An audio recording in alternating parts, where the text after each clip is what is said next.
I'm Jason Kachuk. I'm going to talk to you about migration corridor protection, focusing on the state of Wyoming.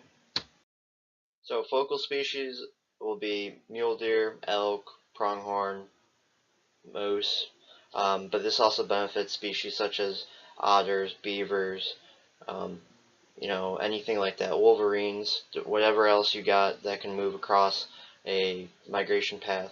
The main reason for migration corridors is for our bigger species of ungulates, like mule deer and elk, which do pretty expansive migration routes and come in contact with all types of different things. So why do we want to protect them? Tourism is a big deal. Everyone goes to Yellowstone National Park. It's the most visited national park in the country, and it's mainly because they got the grizzly bears, they got the elk, they got bison. So they got all these species that bring in visitors to the state of Wyoming. Wyoming would definitely benefit from restaurants and hotels for people traveling, and they're traveling mainly to see these species. Yeah, you have some other things such as Old Faithful and stuff like that, but the main thing is the wildlife. And if you don't protect them on migration corridors and their populations decline, you're going to get less tourism. That also goes hand in hand with hunting. Wyoming is a destination state for many things. Pronghorn, I know, it's the main state for pronghorn. It's just easier to go there to hunt them. Elk are another big target. If these species decline, you're going to have less tags. You're going to have less people wanting to hunt. And then, for especially non-residents, they make a ton of money with tag fees, and that will greatly affect them. Also, non-residents will not put in for these quota hunts, which it's a $15 application fee or $25. It changes sometimes from year to year. And then safety. That's always everyone's main priority. We want safety. We want our drivers safe. We want just general pedestrians safe. So as you can see in this picture, it's kind of what happens if a car hits a moose. Unfortunately, the moose doesn't survive, but also it's very unlikely that a human's going to survive. I mean, it's just total destruction, and it's just not right. So ideas for protection. Overpasses. Banff National Park in Canada has 20 years, I believe this year, they've had this overpass. It's as successful as can be. It works. It's not a whole lot of work, but if we want to protect the entire state of Wyoming, you're going to have to add in a lot of these and target migration corridors so your wildlife can actually pass over it, avoiding the road. It's usually better on busier stretches of highway. If it's just a highway in the middle of nowhere where no one uses, I highly doubt you're going to put the resources in for something like this. Another idea would be fencing to funnel these species away from the road and towards an overpass. Now that would be a lot of work, and depending on the species, it's not going to work as well, but it can work for some things specifically. But pronghorn do not jump over fences, they go underneath them. So you still have to have the regulation of your lowest strand of barbed wire. I believe it's 3 feet.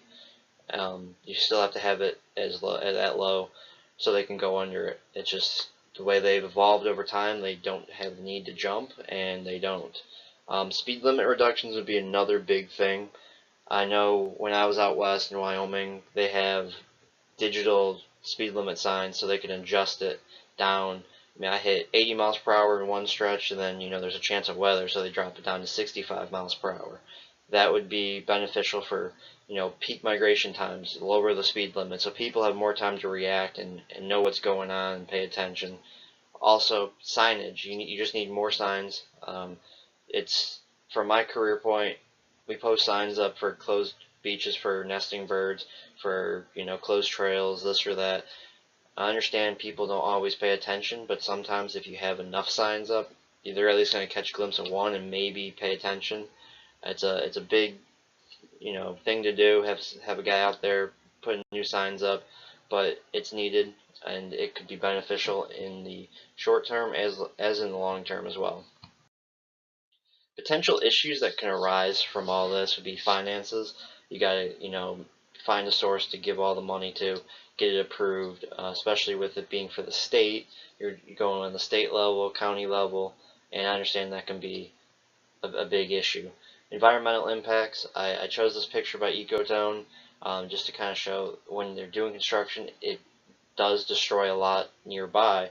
I mean, it's not going to, destroy stuff a mile away, but if they're messing up with groundwater or stuff like that, there could be a lot of issues with just construction. So you got to bring in a crew to monitor them. There's plenty of private agencies that monitor construction sites for stuff like this. And then consistent monitoring.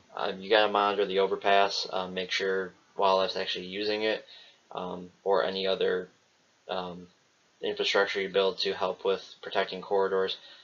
But if you do this like consistent monitoring, you can go on the state level, you can go on the federal level, depending on the location. Even universities, you can probably get a couple people to do a graduate thesis on it. I know in Banff National Park there's a couple people that did theses and postdocs on consistent monitoring of the overpass. So there are options out there, and it could benefit other people, expanding jobs as well. Everyone loves hearing about more jobs, so there's always potential for that. Plan tools I use for the risk assessment. You need to get an entire group together to plan all the risk assessment. I mean, there could be finance risks, there can be, construction issues. There's just so much risk involved that it just needs to be figured out by a group of people who are all hopefully getting on the same page. And then resource plan. You need to know how you're using your resources, especially with the construction. You are in a wild setting, so you need to make sure you're keeping the environment safe. That is always a key for a lot of things, especially now where there's a new green movement that appears to be starting. So these are the tools I picked. I feel like they are going to be most beneficial, especially for the end project for me. Also considered a few others, but these two just stand out the most. So that's all I had for everyone, and I appreciate you guys paying attention to this presentation.